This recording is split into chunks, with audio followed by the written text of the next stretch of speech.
Alô, alô, salve, salve, queridos amigos da TV Sonic, da TV 247, boa tarde, sejam bem-vindos ao segundo programa de hoje da TV Sonic. Estou falando de São Paulo, ao vivo, sempre ao vivo, nessa quinta-feira, dia 17 de outubro, são quase 6 horas, 15 para 6 da tarde. Está rolando lá em Brasília, no STF, o julgamento da prisão em segunda instância, mas hoje é o primeiro tempo do julgamento, ninguém está votando hoje, hoje apenas dissertações, apenas os advogados de ambos os lados da questão expondo as suas considerações. O que mais está rolando hoje é a briga no PSL e a grande derrota que o PSL impôs ao Bolsonaro. Olá, Viviane Dutra, olá, Cláudia Isabel, olá, Eduardo Vairo Machado, Salomão Cavalcante. O pau está quebrando no PSL. O Bolsonaro tentou trocar o líder do PSL da Câmara, o deputado Valdir, pelo seu filho, Eduardo Bolsonaro, e gravou um áudio conclamando os deputados a trocarem o líder, porque para trocar o candidato tem que ter a maioria das assinaturas dos deputados. Nesse áudio, né, o Bolsonaro faz uma insinuação, né, de troca de favores, né, de favorecimento para quem trocasse o líder, dizendo assim, não, o líder é o sujeito que consegue cargos, etc., mas esse delegado Valdir não tem a minha confiança e não sei das quantas e tal. Mas não colou. O delegado Valdir, ou seja, o Bivar, conseguiu mais assinaturas do que Eduardo Bolsonaro. E o delegado Valdir continua na liderança do PSL. Além disso, o PSL destituiu os dois filhos do Bolsonaro, o Eduardo Bolsonaro, que era o presidente do Diretório de São Paulo, e o Flávio Bolsonaro, presidente do Diretório do Rio de Janeiro. E a outra ação do Bolsonaro hoje foi destituir a líder do governo, a líder do governo, a Joyce Hasselmann. Joyce Hasselmann, que também saiu atirando, o delegado Valdir saiu atirando, disse que agora vai implodir o Bolsonaro, chamou o Bolsonaro de vagabundo, enfim, uma baixaria completa no PSL por causa da interferência, por causa das tentativas inúmeras e seguidas de interferência do Executivo no Legislativo. Os deputados do PSL não estão aceitando o controle que o Bolsonaro quer impor, o controle autoritário, o controle ditatorial, o controle tirânico do partido. Ele está querendo tomar o partido na mão grande, está querendo ficar com o fundo partidário, com o fundo eleitoral, este ano mais de 100 milhões, ano que vem 300 milhões, até 2022 700 milhões. E é por isso que ele armou essa ofensiva contra o Bivar, mandou esquecer o Bivar, mandou esquecer o PSL, mandou a Polícia Federal atrás do Bivar, porque isso aconteceu depois de uma reunião do Bolsonaro com o chefe da Polícia Federal e com o ministro da Justiça. A Polícia Federal fez busca e apreensão nos endereços do Bivar na tentativa de incriminá-lo, né? Incriminá-lo no escândalo das laranjas. Não é que ele não tenha participação, ele evidentemente que deve ter participação no escândalo das laranjas, assim como Bolsonaro tem um pé no laranjal. Mas, de qualquer maneira, foi uma ação intempestiva da Polícia Federal, injustificada, porque não sequer um inquérito contra o Luciano Bivar. Foi uma evidente ação política, foi uma tentativa de intimidação. É uma tipificação de Estado policial. O Bolsonaro usar a máquina de Estado para pressionar seus desafetos. Usou a máquina do Estado para seu próprio interesse, seu interesse eleitoral. Isso também é proibido pela Constituição. Continuam os discursos no STF. Vocês querem ouvir? Vamos ouvir um pouco do que está acontecendo. Agora está falando Frederico Guilherme Dias Sanches. Mais ministro, na pessoa do decano, excelentíssimo Celso Mello. E, antes de adentrar as questões pontuais, gostaria de esclarecer que esse procedimento não teve uma marcha normal.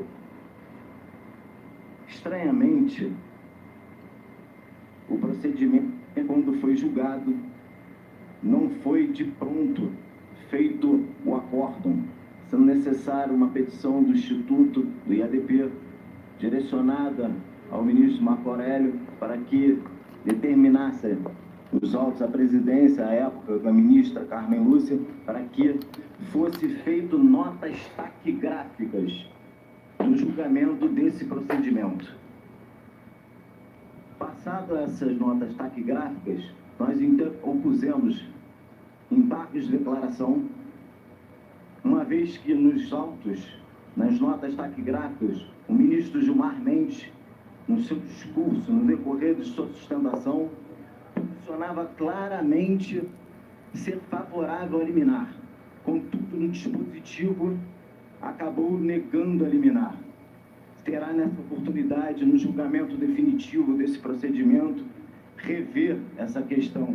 Não conseguimos colocar em mesa esse julgamento, uma vez que o redator, o ministro Fachin, apenas quando colocado em mesa, quando colocado em pauta para julgar o processo principal, disse que não haveria necessidade de julgar os embargos de declaração e os recursos, uma vez que já haveria pautada a ADC.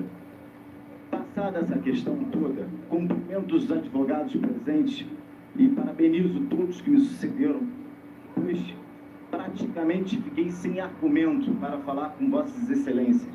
Todos que me sucederam, não, antecederam, né?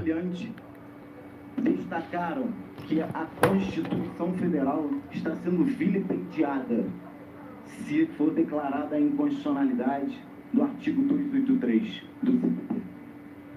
Força disposto, confio e solicito, requeiro o cumprimento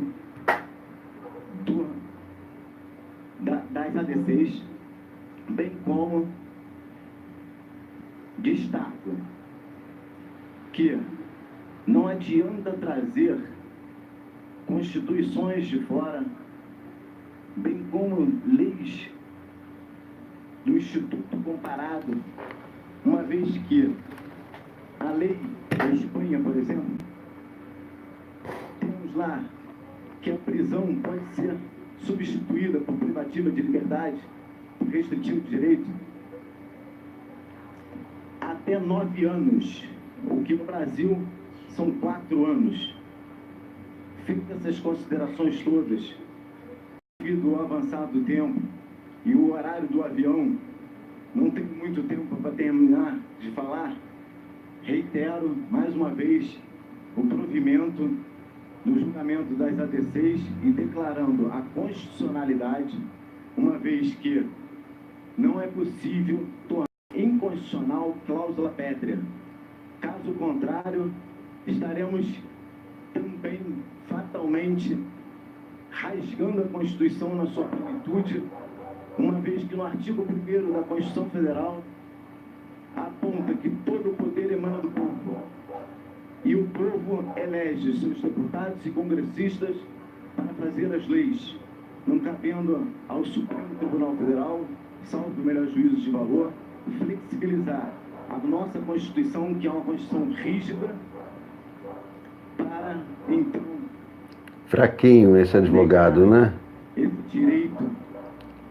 Eliara Maria Manfredi, Rosângela Menezes, Eduardo Bauer Machado, Laranjal, julgamento das ADCs. Moro Agradeço ao Dr. Federico no Guilherme. País Laranjal. E agora também nas 3 ADCs falará pelo Amicus Curiae Instituto de Defesa do Direito de Defesa, Márcio Tomás Bastos, IDDD, o Dr. Hugo Leonardo. Antes de iniciar o tempo de Sua Excelência, há ainda, após o Dr. Hugo, o Dr. Miguel Pereira Neto, o Dr. Leonardo Sica e o Dr. Tércio Liz e Silva. Pergunto às Suas Excelências se poderia deixar para na quarta-feira pela manhã as sustentações orais. Então vamos até o Leonardo. O Miguel consentiu e o Dr. Tércio consentiu. Dr. Leonardo? Então ouviremos Vossa Excelência hoje. E com isso ficam 2 amici curiae para quarta de manhã, assim como em seguida o advogado-geral da União e depois o doutor José Bonifácio Andrada, vice-procurador-geral da República. Então ouviremos mais 2 amici curiae e depois encerraremos a sessão, suspendendo o julgamento destes feitos. Então, novamente chama a tribuna o doutor Hugo Leonardo pelo IDDD. Excelentíssimo senhor presidente dessa Suprema Corte, ministro Dias Toffoli, excelentíssimo ministro relator dessas ADCs, ministro Marco Aurélio, cumprimento os demais ministros nas pessoas das ministras Carmen Lúcia e Rosa Weber. Senhores ministros, quase tudo já foi falado dessa tribuna hoje, mas 2 pontos bastante importantes não foram mencionados ainda, e que dizem respeito exatamente ao princípio da presunção da inocência. É verdade, sim, que outros países, outros ordenamentos jurídicos, trazem espelhado esse princípio da presunção da inocência, da necessidade de qualificação da conduta penal para que o sujeito seja preso e comece e dê início ao cumprimento de pena. Mas mais do que isso, como aqui já foi mencionado, que nós temos a Constituição brasileira e a ela que devemos obedecer, eu gostaria de trazer documentos internacionais. Um deles é a Declaração Nacional de Direitos Humanos de 1948, que no seu artigo 11.1 dispõe, aspas, todo ser humano acusado de um ato delituoso tem o direito de ser presumido inocente até que sua culpabilidade tenha sido provada de acordo com a lei, em julgamento público, no qual lhe tenham sido asseguradas todas as garantias necessárias à sua defesa. Em outro documento internacional, que é o Pacto São José da Costa Rica, internalizado como norma plena de eficácia em nosso ordenamento jurídico, como inclusive essa Suprema Corte já decidiu, e alocou esse tratado internacional como norma supralegal, mas infrafuncional, também tem o seu disposto no artigo 2, artigo 8º, perdão, número 2, que dispõe, aspas, toda pessoa acusada de delito tem direito a que se presuma sua inocência enquanto não se comprove legalmente a sua culpa. Vejam, excelências, são 2 documentos internacionais que vão ao encontro do que está previsto no nosso pacto político, mais do que dizer a Constituição da República do Brasil. E mais do que isso, a Declaração de Direitos Humanos, como já foi dito aqui, sucedeu justamente o período de guerras e previu essa condição absoluta de formação da culpa no âmbito do direito penal de forma qualificada. E não é demais dizer que o Pacto São José da Costa Rica foi elaborado em meio a regimes totalitários que floreavam a América Latina, e ali sim precisava de um documento internacional que desse cobro a essas violações de direitos humanos havidas nesses países, inclusive no Brasil. Pois bem, excelências, em 2009, essa Suprema Corte, em um julgamento memorável relatado pelo ministro Eros Grau, firmou convencimento de que haveria sim de se aguardar o trânsito em julgado da sentença penal condenatória para se exigir o cumprimento da pena. Porque, como bem disse o ministro Marco Aurélio, em votos repetidamente tem dito isso em votos dos seus habeas corpus. Ninguém devolve um dia de prisão, ministro Marco Aurélio, e Vossa Excelência tem razão. Ninguém devolve um dia de prisão a um sujeito preso indevidamente, como já foi dito aqui também. Não interessa ao Estado brasileiro uma prisão injusta se fosse uma prisão indevida de forma cautelar, sem que se desse conta de todo o trânsito em julgado, de todo o transcurso legal e toda a formalidade observada pelos ritos estabelecidos em nossa lei processual penal e Constituição Federal, já teria suficiente a presunção da inocência. Mas eu gostaria de dizer, excelências, que nós estamos vivendo uma... Oi! Vossas Excelências não devem ouvir a voz das ruas. Vossas Excelências devem cumprir o que está escrito na Constituição. E se o nosso Estado Democrático de Direito quiser um outro farol, um outro norte para o nosso Pacto Constitucional de 1988, ministro Fachin, que mudemos novamente a Constituição, e não por PEC, mas que reunamos o poder constituinte original numa nova Assembleia. É disso que se trata. Aliás, é importante dizer que a temperatura dos ataques a essa corte diz respeito ao índice de desmandos havidos na nossa sociedade. Quanto mais essa corte, que tem o papel, a função precípua do poder contramajoritário, sofre ataque, demonstra um índice de incivilidade, de falta de institucionalidade vivida por todos os cidadãos brasileiros, principalmente os pretos e pobres representados nas cifras, sobre-representados nas cifras penais, que abarrotam os nossos cárceres medievais, como bem conhece o ministro Gilmar Mendes, porque foi conselheiro nacional Justiça, agora o presidente Dias Toffoli e ministro Ricardo Lewandowski, não sem deixar de citar a ministra Carmen Lúcia, que todos implementaram políticas para resolver esse modelo caótico e medieval que nós vivemos nos cárceres brasileiros. Portanto, excelências, e já vou terminando, ministro Dias Toffoli, o papel contramajoritário, muitas vezes, nos traz essa mácula de virar vítimas dos algozes desse mau discurso social. Mas saibam, senhores ministros, que até para esses algozes que atingem esta Suprema Corte, este direito basilar, democrático e civilizado se faz presente e deve se fazer presente. Muito obrigado. Agradeço ao doutor Hugo Leonardo, e na data de hoje, o último que falará pelo Amicus Curiae, a Associação dos Advogados de São Paulo, trata-se e chama a tribuna o doutor Leonardo Sica, a quem passo a palavra. Excelentíssimo ministro-presidente Dias Toffoli, primeiramente agradeço a compreensão da modesta agenda desse advogado da planície, que não poderá estar, infelizmente, no Planalto na próxima quarta-feira. Excelentíssimas ministras Carmen Lúcia e Rosa, nas pessoas de quem cumprimento todos os ministros dessa Corte Constitucional. Eminente Procurador-Geral da República, meus parceiros de trincheira, de tribuna, estudantes, advogados e todos aqueles que contribuem para a publicidade desse julgamento. Constituição Federal é lei. E, como tal, está ancorada na história, na prática e na integridade, diz Dworkin. Hoje, falamos um pouco da história e da prática da nossa Constituição Federal no ponto mais sensível do sistema de justiça, onde se priva a liberdade das pessoas, onde se decreta a pena de prisão. Falamos um pouco da história das práticas desse sistema. História que nos interessa começa ou passa por 2009, quando essa Corte reafirmou a presunção de inocência. Passa por 2011, quando o Parlamento absorve no Código do Processo Penal o artigo 283 e absorve aquilo que a Constituição diz e essa Corte funcionou. E chega em 2016, quando, de novo, de maneira surpreendente, pressionado por um movimento autoproclamado de cruzada judiciária, a Corte começa a virar a regra do jogo.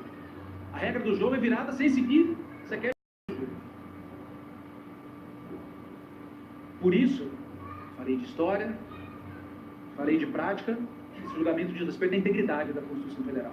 A integridade do nosso sistema de justiça, que é colocada em risco por decisões como essa, com devido respeito de 2016, atropeladas por esse movimento de cruzada judiciária, que nada mais é O mesmo movimento que pressiona o Congresso a aceitar provas ilícitas, que pressiona o Congresso a acabar com habeas corpus, que resiste ao controle do abuso de autoridade. É o mesmo movimento. É o mesmo movimento. Daí que esse julgamento diz respeito a restaurar a credibilidade do sistema de justiça. Credibilidade que não tem a ver, como bem disse o meu colega Hugo Leonardo, aos impulsos majoritários. Esse não é o papel dessa corte. Ou ao senso comum. Impulsos majoritários e senso comum escreveram as piores páginas da história da justiça penal do Ocidente. As piores. A integridade está em risco, porque aqui não tenho como não dizer, não tenho como não afirmar, senhores ministros, que desde a decisão de 2016 instaurou-se o caos normativo no sistema de justiça criminal. O caos normativo, por duas razões. Primeiro, que se perdeu o referencial legal. A referência do sistema de justiça criminal deixou de ser a lei. Porque o artigo 283 do Código de Processo Penal talvez seja um dos mais claros, mais límpidos, mais incontroversos. E naquele momento, o Supremo Tribunal Federal diz que, além de ser incontroverso, ele é válido, ele está de acordo com a Constituição, mas ele não precisa ser cumprido. A lei deixa de cumprir a tarefa de orientar comportamento. Deixa de cumprir. E a partir daí se desdobraram práticas desiguais, práticas injustas, práticas iníquas das mais diversas. Há tribunais que decretam a prisão após o julgamento da apelação. Há tribunais que esperam os embargos. Há tribunais que só o presidente decreta no momento de admissibilidade dos recursos especiais. Há tribunais que não decretam o início da execução provisória. Há tribunais que ditaram súmulas. Há juízes de primeiro grau que fazem mutirão, chamam à ordem os feitos que estão no Tribunal Superiores, conferem se o tribunal já julgou a apelação e mandam prender. Nós estamos prendendo sem regra. Instaurou-se o caos normativo no sistema de justiça criminal. Por quê? Porque resolveu-se que a regra não se aplica sem colocar outra regra no local. Que a regra é constitucional, mas não se aplica. Instalou-se no Brasil o regime da pena sem contraditório. Como bem disse aqui o defensor público que me antecedeu, quando o réu é absolvido em primeiro grau, condenado em segunda instância, a pena é imediatamente aplicada sem contraditório. Ele é preso por força de uma pena que ele nunca discutiu. Quando há recrudescimento de regime, isso é muito comum, o réu vem de primeiro grau, uma pena que não é privativa de liberdade, de segundo grau ele é prisão, ele é levado à prisão com uma pena que a defesa nunca discutiu, sobre a qual não houve contraditório. Sabe por quê? Porque nós estamos imitando o que há de pior em outros sistemas. Ah, na Espanha é assim, na Itália é assim, na Alemanha é assim, nos Estados Unidos é assim, mas esses países têm contraditório diferido sobre o cálculo da pena. No melhor estilo de síndrome de vira-lata, nós estamos pegando o que há de melhor no nosso sistema, jogando fora para copiar o que há de pior nos outros sistemas e trazer para o nosso. E importando sem as adaptações necessárias. Estamos levando gente para a prisão. Então, sem contraditório. O Superior Tribunal de Justiça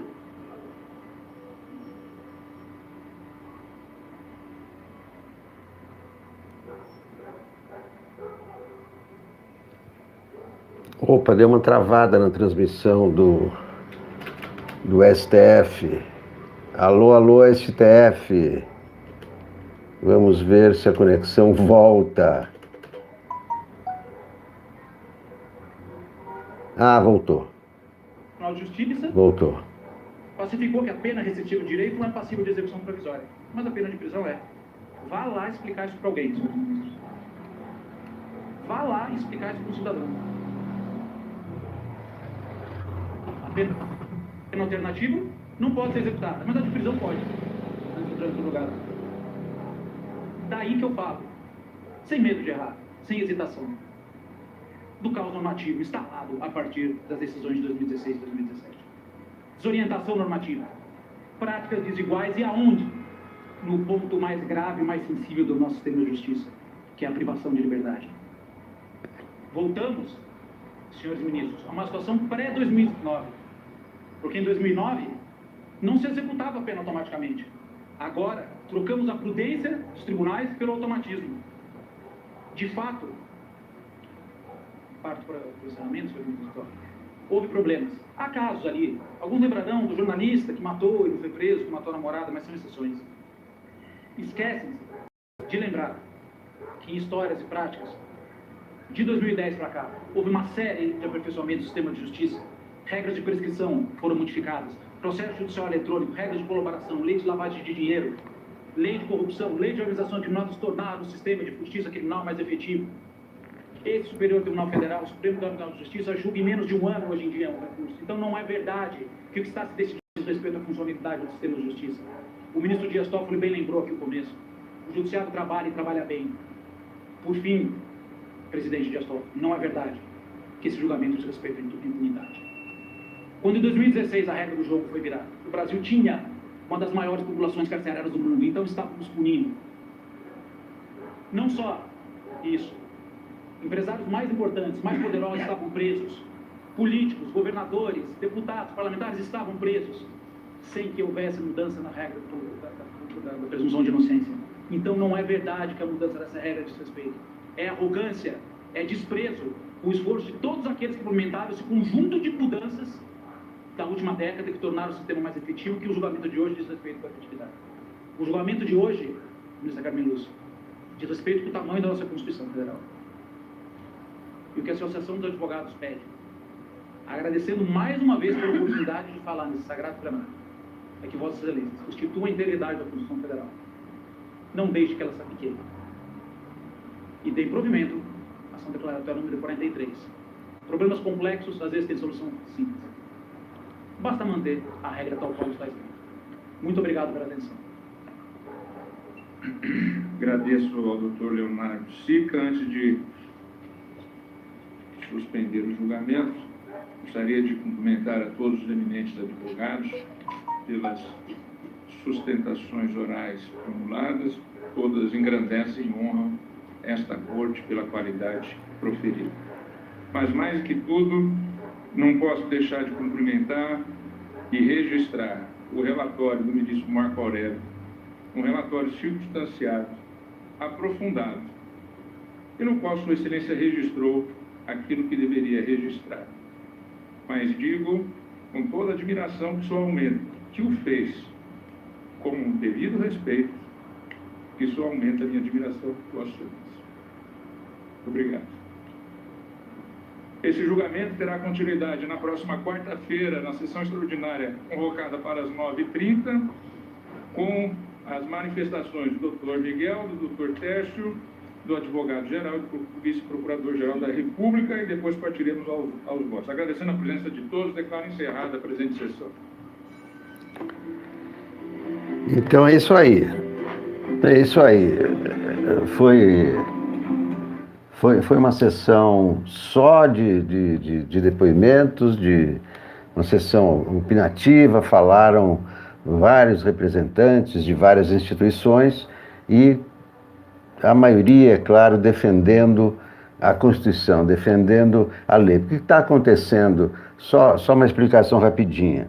Essa decisão de 2016 que modificou a interpretação da Constituição, não era vinculante, ou seja, ela não obrigava os juízes a prenderem logo depois da segunda instância. Cada juiz podia fazer a seu bel prazer, podia prender ou não. E isso é que criou uma grande confusão. Aqui a abordagem do advogado Leonardo Sica foi justamente nessa direção. Como não era uma decisão vinculante, ela não obrigava os juízes. O juiz que queria, mandava prender. O juiz que não queria, não mandava prender. E instalou-se, é claro, um caos que não pode mais continuar. Não é só o Lula. Mais de 4.000 pessoas, 4.150 pessoas estão presas indevidamente por causa dessa mudança injustificada, injustificável na Constituição. O STF não pode mudar a Constituição como mudou, mas, claro, foi uma mudança provisória, só que a mudança provisória veio de 2016 até agora, 2019. Aí na próxima quarta-feira, finalmente teremos os votos para se restabelecer, eu espero, o que diz a Constituição, restabelecer o Estado de Direito. como vocês viram, nessa sessão, tudo será analisado, e tudo será verificado, e tudo será concluído na parte da manhã, com os últimos depoimentos, e à tarde com os votos dos 11 ministros. Enquanto isso, continua a guerra sem fim no Laranjal do PSL. Em homenagem ao PSL, vou cantar para vocês País Laranjal. Moro, um juiz parcial, só absolve os seus e condena sem ter certeza, mas que moleza em seu governo, tem Laranjal, tem Queiroz, tem Mourão, Paulo Guedes e uma ministra chamada Tereza. Seu chefe, pode não ser um grande líder, não é, mas já lhe prometeu uma boquinha no STF. Pois é, essa é a razão da submissão da sabugice e da azia. Moro num país laranjal, abandonado por Deus e bandido por natureza, mas que tristeza em seu governo, tem Laranjal, tem Queiroz, tem Mourão, Paulo Guedes e uma ministra chamada Tereza. Também em homenagem ao Laranjal, o Laranjal está em polvorosa. Um lado do Laranjal brigando com o outro lado do Laranjal. Todos ali brigam e ninguém tem razão. Mas o importante é que o Bolsonaro foi derrotado. Fez uma pressão, intimidou a bancada do PSL, ofereceu vantagens para quem trocasse o líder o líder delegado Valdir pelo filho dele. Mas a bancada votou contra o Bolsonaro, derrotou o Bolsonaro. E, além disso, seus 2 filhos foram destituídos da presidência dos diretórios de São Paulo e do Rio de Janeiro, Eduardo Bolsonaro e o Flávio Bolsonaro. 2 derrotas num só dia. O Bolsonaro, que estava achando que era muito fácil se tornar ditador, né? Tranquilo, agora está percebendo que não é bem assim, né? Tanto que vocês lembram daquele tweet do filho dele, o Carlos, o Pitbull. Pelas vias democráticas não chegaremos ao que pretendemos. Ou seja, achávamos que poderíamos subjugar esse país rapidamente, mudar as leis assim, papum, à torta direito. Mas não estamos conseguindo. Não estamos conseguindo. Muito boa a decisão do PSL, colocando o Bolsonaro no seu devido lugar. O presidente da República, primeira coisa, não pode interferir no outro poder. A Constituição não deixa. Segunda coisa, oferecer vantagens, como ele ofereceu, é corrupção. Mesmo que a vantagem não tenha sido recebida, é corrupção assim mesmo. Derrota acachapante do Bolsonaro, ele com toda a sua máquina, com todo o seu poder de intimidação, dançou. Olha aqui a manchete do UOL, líder do PSL chama Bolsonaro de vagabundo e diz que vai implodi-lo. Já foi manchete do 247. Aliados de Bolsonaro prometem expor quem vazou áudio do presidente, nesse que ele intimida a bancada. Vamos ver a manchete do UOL. Líder do PSL na Câmara diz que vai implodir Bolsonaro. Declaração foi dada em meio à briga entre a ala do PSL ligada ao presidente e a ala ligada a Bivar. Essa matéria foi atualizada agora, às 18h07. Matéria de Thalita Fernandes e Kátia Seabra. Em meio ao racha do PSL, o deputado delegado Valdir, líder do partido na Câmara, foi gravado dizendo que vai implodir o governo de Jair Bolsonaro. Vou fazer o seguinte, eu vou implodir o presidente, aí eu mostro a gravação dele, eu tenho a gravação, não tem conversa, eu implodo o presidente, acabou, cara. Eu sou o cara mais fiel a esse vagabundo, cara. Eu votei nessa porra. Eu andei no sol 246 cidades, no sol, gritando o nome desse vagabundo. Palavras do líder do PSL, delegado Valdir, chamando o presidente de vagabundo.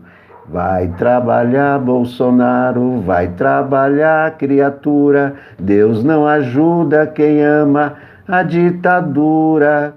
Passo domingo tuitando, segunda-feira de novo. Assim você tá tirando sarro do povo. Pega o seu passaporte, é uma boa opção, se você gosta do norte.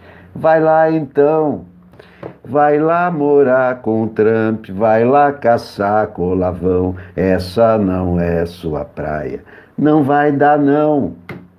Vai pro Japão, Afeganistão, volta mais não. E atenção, vamos ouvir então o vídeo do delegado Valdir. Está aqui. Vamos ouvir o delegado Valdir chamando Bolsonaro de vagabundo. Onde está? Ué, eu estou tentando ligar aqui o áudio, ele não liga aqui. Agora sim. Atenção. Não tem conversa. Não tem conversa. Eu implodo o presidente. Mas o presidente se presta pra morrer. Acabou, cara. Eu sou o cara mais pior de vagabundo, cara. Eu botei nessa porra. Eu andei no sol 246 cidades, no sol gritando o nome desse vagabundo. O líder do PSL chamou de Bolsonaro de vagabundo. Vai trabalhar, Bolsonaro, vai trabalhar, criatura. Deus não ajuda quem ama a ditadura. Passo o domingo tuitando, segunda-feira de novo. Assim você tá tirando sarro do povo. Pega o seu passaporte, é uma boa opção, se você gosta do norte. Vai lá então, vai lá morar com o Trump, vai lá caçar colavão. Essa não é sua praia, não vai dar não. Vai pro Japão, Afeganistão, volta mais não. Vamos ouvir de novo o delegado Valdir chamando Bolsonaro de vagabundo. Aí eu mostro a gravação dele.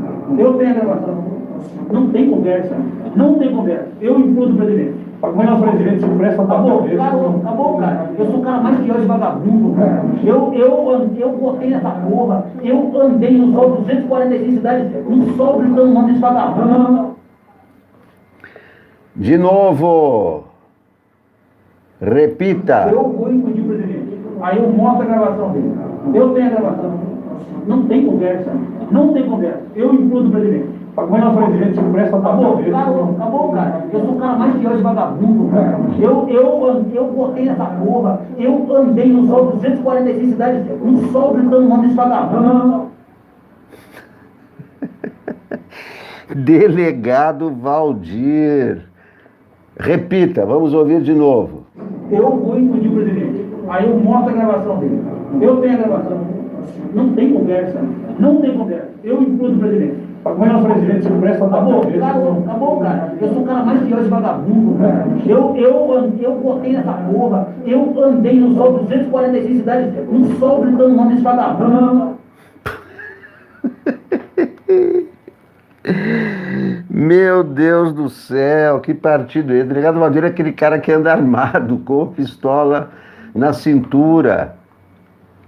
Meu Deus do céu. O deputado Daniel Silveira, do PSL Rio de Janeiro, admitiu ter gravado a conversa. Então, quem gravou esse áudio foi Daniel Silveira. Bolsonaro ficou surpreso, eu não esperava que houvesse um grupo tão coeso, articulado com o Centrão. Silveira disse ainda que não divulgou a conversa, cuja gravação foi encaminhada por ele a outros deputados ligados ao presidente, incluindo seu filho e também o deputado Eduardo Bolsonaro. A gente tem que preservar o presidente, disse Silveira, defensor da permanência de Bolsonaro no PSL. O áudio, com duração de 9 minutos, traz uma série de reclamações dos deputados sobre a interferência do presidente na liderança do partido. O deputado Felipe Francischini reclamou que Bolsonaro agora quer tomar a liderança de um partido do qual ele só fala mal. Pois é, ele foi para esquecer o PSL e aí quer tirar o líder do PSL. Você vê que mente corrompida. A mente do Bolsonaro é corrompida. Ele começou a fazer a puta... Olha aqui, o que diz o Felipe Francischini, que estava comandando aquela reação ao STF. Também nessa gravação aí. Ele começou a fazer a putaria toda, falando que todo mundo é corrupto. Daí ele agora quer tomar liderança do partido que ele só fala mal. Vários deles se queixam da reunião no Palácio do Planalto, em que o presidente teria pressionado os deputados a assinarem uma lista para destituir o delegado Valdir da liderança. A deputada professora Daiane Pimentel diz que não foi ao encontro porque sabia que isso aconteceria. O outro parlamentar comenta o fato de que o presidente foi gravado no Planalto e chama ele de burro. Pior que o presidente foi gravado, é burro, foi gravado. Como é que o presidente é gravado? Porque isso aí pode dar ensejo a um processo de impeachment. O presidente não pode interferir, o presidente no poder legislativo, o presidente não pode oferecer vantagens na troca da liderança é corrupção. O grupo de deputados do PSL também demonstra insatisfação com o tratamento do Planalto. Eu nunca fui tão assediado como agora, tá? O Palácio nunca ligou tanto para mim desde a minha posse, diz um deles. O integrante da bancada diz que os deputados do PSL foram tratados como cachorro desde que Bolsonaro foi eleito. O que a gente está passando? A gente foi tratado que nem cachorro desde que ele ganhou a eleição. Nunca atendeu a gente em porra nenhuma.